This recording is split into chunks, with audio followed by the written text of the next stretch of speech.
my school. Mia, Ri, dan Tia, can you help me? Apa maksudnya, Prof?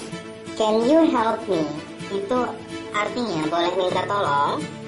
Oh, boleh kok, Prof. Boleh. Jawabnya, yes I can.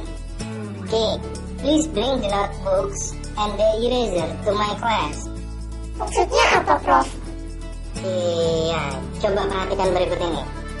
School equipment. School artinya sekolah. Equipment artinya perlengkapan. Notebook artinya buku tulis. Textbook artinya buku cetak. Pencil artinya pensil.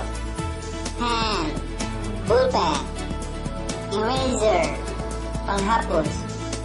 Ruler, penggaris. Sharpener, pautan. Bag, tas. School bag, tas sekolah.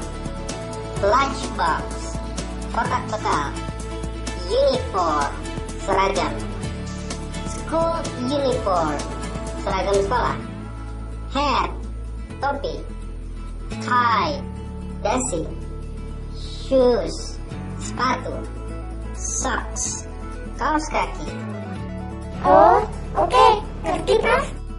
Nah, sekarang Profesor tambahin perlengkapan di dalam kelas ya. Equipment in the classroom. Table, meja. Chair, kursi. Desk, meja belajar. Blackboard, papan tulis Ivan. Whiteboard, papan tulis putih. Chalk, kapur. Eraser, penghapus. Ruler, penggaris. Marker, spidol. Broom, sapu. Lamp, lampu. Cupboard, lemari. Bookshelf, rak buku. Duster, kemucing. Trash can, tempat sampah. Clock, jam dinding. Picture of president, gambar presiden. Picture of vice president, gambar wakil presiden. Sebentar, Prof. Bentar. Hafalin dulu, bentar. Perlu kalian perhatikan, perlengkapan sekolah yang disebutkan sebelumnya termasuk ke dalam benda yang dapat dihitung atau countable noun. Kontrakula, Prof. Bukan. Dalam bahasa Inggris, kata benda disebut noun. Kata benda dibedakan menjadi dua, yaitu yang dapat dihitung dan yang tidak dapat dihitung. Jadi, yang Prof kasih contoh perlengkapan di dalam kelas termasuk benda yang dapat dihitung ya, Prof? Betul banget ya. Loh, terus contoh kata benda yang tidak dapat dihitung itu apa, Prof? Nah, berikut ini adalah contoh dari kata benda yang tidak dapat dihitung. Uncountable noun. Water atau air. Oil, minyak. Milk, susu. Ink, tinta. Sugar, gula. Sand, pasir. Ice, es. Oh iya, air kan tidak bisa dihitung ya? Es itu tidak bisa dihitung ya, Prof?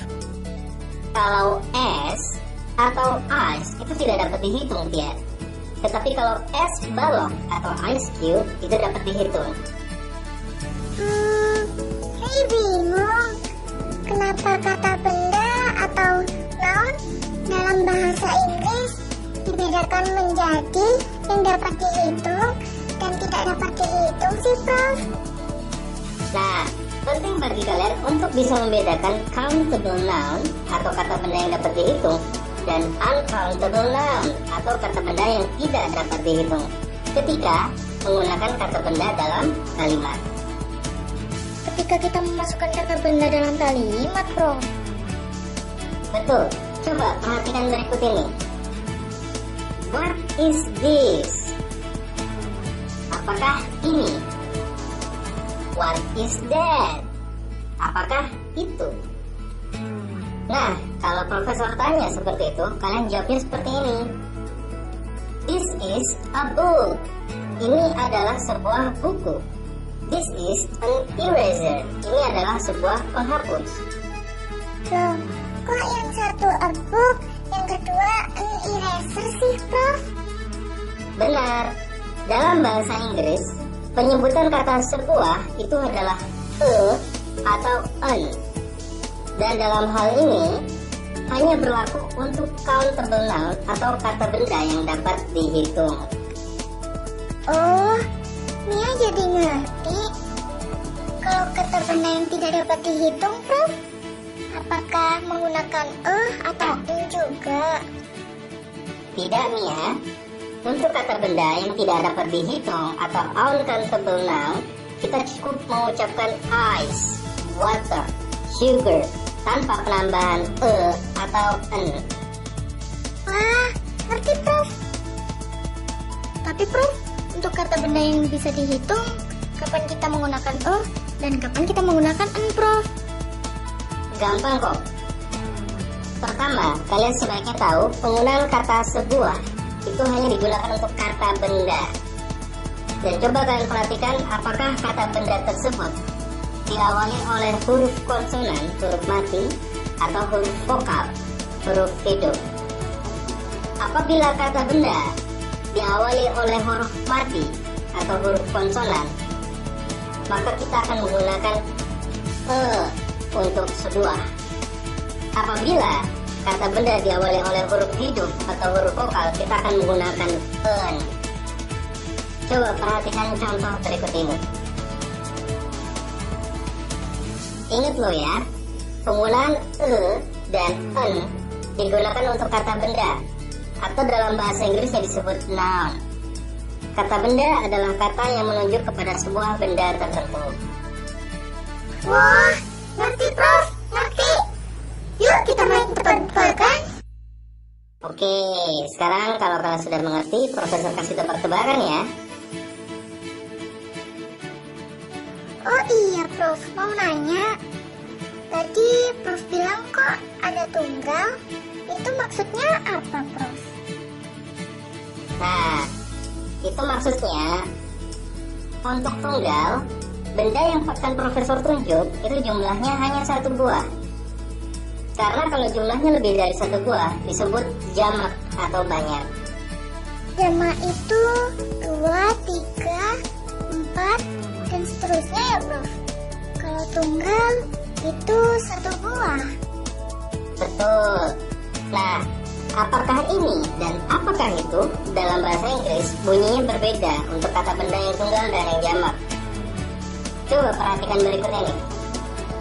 Apakah ini? What is this? Untuk tunggal. What are these? Untuk jamak. Apakah itu? What is that? Untuk tunggal. What are those? Untuk jamak. Ya, Prof, itu artinya sama semua. Kok berbeda bunyinya, Prof?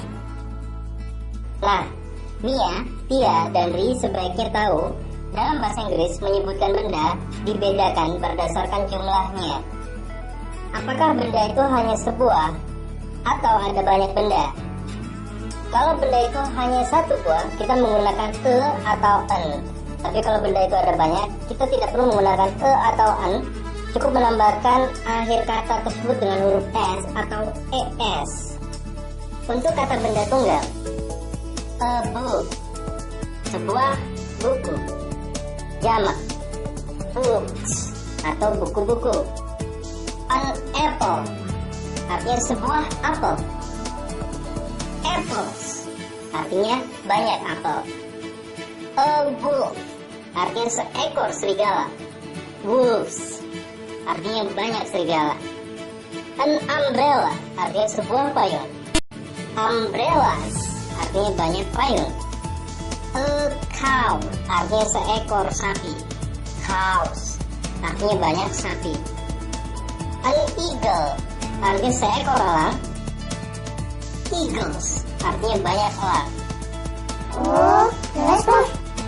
Nah, kalau sudah jelas, Profesor kasih tebak-tebakan ya.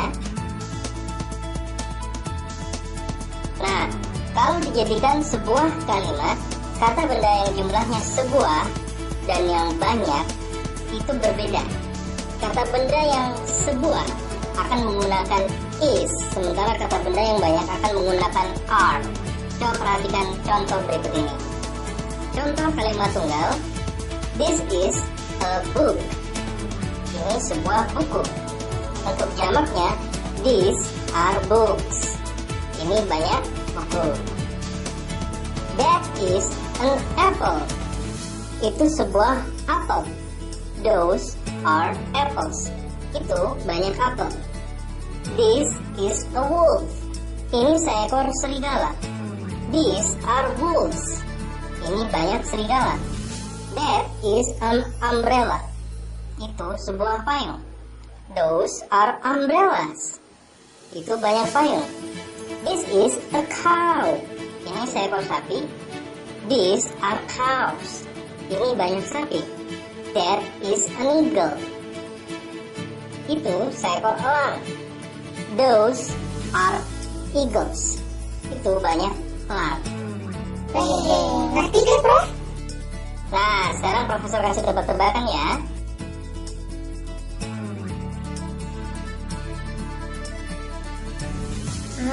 Gampang nih, Prof. Gak terlalu sulit. Idih, padahal dulu dia sendiri yang bilang belajar bahasa Inggris itu susah banget. Itu kan... Sudah. Susah atau gampang itu tergantung kalian paham atau tidak. Kalau tidak paham, ya mau dipelajari berapa kali pun tetap aja susah. Kalian harus paham. Ya, kalau kalian paham ya jelas gampang. Jadi kalian harus pahami, jangan hanya dihafal, oke? Baik, Prof.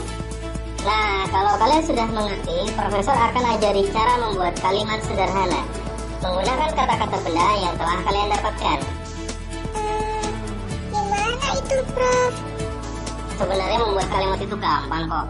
Dasarnya kalimat dalam bahasa Inggris itu hanya ada 3 kalimat, yaitu kalimat positif, kalimat negatif, dan kalimat tanya. Positif? Negatif? Kayak magnet aja, Prof. Bukan. Coba kalian perhatikan berikut ini. Untuk kalimat positif adalah kalimat yang memberikan pernyataan positif. Contoh kalimatnya, this is a book. Artinya ini sebuah buku. Oke, jadi kalimat standar menggunakan kalimat positif. Untuk kalimat negatif adalah kalimat yang memberikan pernyataan negatif. This is not a book. Ini bukan buku. Untuk membuat kalimat negatif cukup menambahkan kata not atau bukan setelah is, am, atau are. Untuk kalimat tanya adalah kalimat yang memberikan pertanyaan. Is this a book? Apakah ini sebuah buku? Cukup meletakkan is, am, atau are di depan kalimat. Wih, ternyata membuat kalimat dalam bahasa Inggris itu sederhana ya, Prof. Tapi Prof, is, am, dan are itu apa sih, Prof? Ya, is, am, atau are adalah to be. To be adalah kata bantu yang digunakan untuk membuat kalimat. Tapi kapan kami menggunakan is, am, atau are? Gampang. Penggunaan to be tergantung dari siapa saja subjek dari kalimat yang kalian buat. Coba perhatikan berikut ini. To be is digunakan untuk subjek he, she, it. He adalah kata ganti dia untuk pria. She adalah kata ganti dia untuk wanita, dan it adalah kata ganti untuk dia untuk benda atau hewan. Contoh kalimat untuk he. He is a student. Dia adalah seorang pelajar. She is a student. Dia adalah seorang pelajar. It is a book. Itu sebuah buku. Untuk to be am, subjek yang digunakan adalah saya. I am a student. Saya adalah seorang pelajar. Untuk to be are, kita menggunakan they atau mereka, we atau kita, you atau kamu. I am a student. They are students. Mereka adalah pelajar. We are students. Kita adalah pelajar. You are student. Kamu adalah pelajar. Nah, sekarang Profesor kasih tebak-tebakan ya. Nah, kalau kalian sudah menyelesaikannya, ini Profesor kasih tebak-tebakan yang lain.